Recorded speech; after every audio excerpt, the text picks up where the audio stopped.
Assalamualaikum warahmatullahi wabarakatuh. Saya Rahmania Zara dengan NIM 1122107757. Di sini saya akan mempresentasikan manajemen pemasaran. Di sini penjelasan pemasaran. Pemasaran yang baik merupakan suatu metode untuk mengenalkan keunggulan produk atau jasa kepada calon konsumen untuk selanjutnya ditawarkan agar menarik konsumen untuk menggunakan produk atau jasa tersebut. Yang kedua ada manajemen pemasaran. Di sini manajemen pemasaran sendiri itu adalah merupakan analisis perencanaan, implementasi dan pengendalian atas program-program yang didesain untuk menciptakan, membangun dan menjaga pertukaran yang menguntungkan dengan membeli sasaran untuk mencapai tujuan-tujuan organisasional dan tujuan-tujuan perusahaan. Yang ketiga adalah kualitas pelayanan. Dalam manajemen pemasaran di sini ada kualitas pelayanan. Kualitas pelayanan adalah kualitas dengan kondisi dinamis yang berhubungan dengan produk, jasa, sumber daya manusia, proses dan lingkungan yang memenuhi atau melebihi harapan. Ada juga dinamis yang memengaruhi kualitas pelayanan. Ini pertama ada kendalian atau reliability, yaitu kemampuan perusahaan untuk memberikan pelayanan yang sesuai yang dijanjikan secara akurat dan terpercaya. Yang kedua itu ada daya tangkap atau responsiveness. Responsiveness adalah suatu kemampuan untuk memberikan pelayanan yang cepat, respon, dan tepat kepada pelanggan dengan penyampaian informasi yang akurat dan jelas. Yang ketiga, poin ketiga ada jaminan atau ansuran, yaitu pengetahuan, sopan santun, dan kemampuan para pegawai perusahaan untuk menumbuhkan rasa percaya kepada para pelanggan dan menumbuhkan rasa percaya pelanggan kepada perusahaan. Yang keempat ada bukti fisik. Bukti fisik adalah kemampuan suatu perusahaan dalam menunjukkan eksistensinya kepada pihak eksternal. Yang kelima ada empati. Sedangkan empati di sini memberikan perhatian yang tulus dan bersifat individual atau pribadi yang diberikan kepada pelanggan dengan berupaya memahami keinginan konsumen.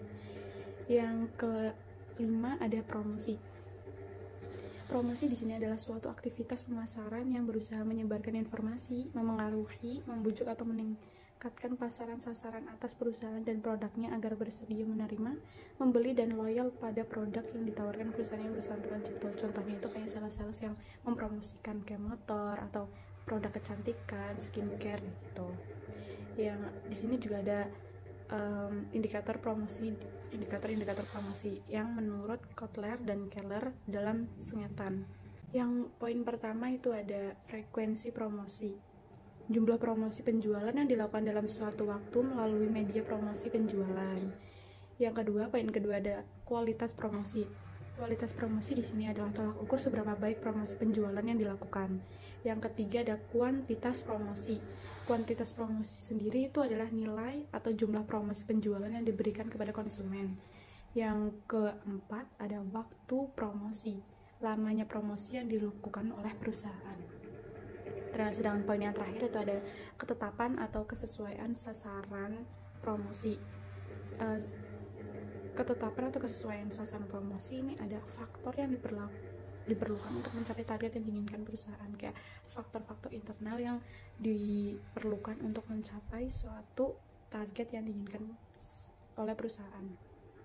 Di sini slide ke-8 ada harga. Harga adalah sejumlah uang yang ditukarkan untuk produk atau jasa.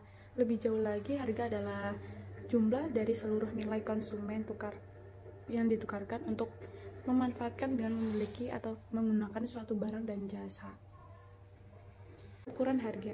4 ukuran harga adalah yang pertama keterjangkauan harga, yang kedua kesesuaian harga dalam kualitas produk, yang ketiga ada kesesuaian harga dalam memanfaatkannya, yang keempat, poin yang keempat dalam 4 ukuran harga itu ada harga sesuai kemampuan atau daya saing.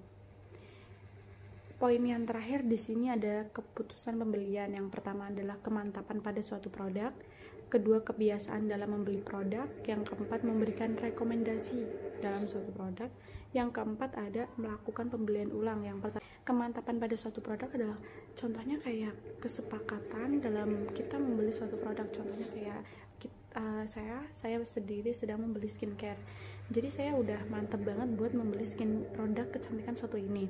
Terus kebiasaan dalam membeli produk, kalau misalnya saya membeli suatu produk skincare, kalau misalnya habis itu kan kayak pasti kita akan membeli lagi ya kan, membeli ulang. Nah, di situ jadi dalam yang disebut kebiasaan dalam membeli produk.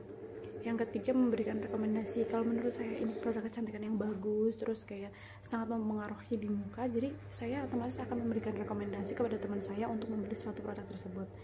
Yang keempat adalah melakukan pembelian ulang. Di situ kayak sama dengan kebiasaan dalam membeli produk. Melakukan pembelian ulang, otomatis saya akan ketergantungan dalam membeli suatu produk tersebut, dan saya akan membeli ulang-ulang produk tersebut. Sekian presentasi dari saya Rahmania Azhara. Mohon maaf apabila ada kesalahan dalam pengucapan kata. Terima kasih. Wassalamualaikum warahmatullahi wabarakatuh.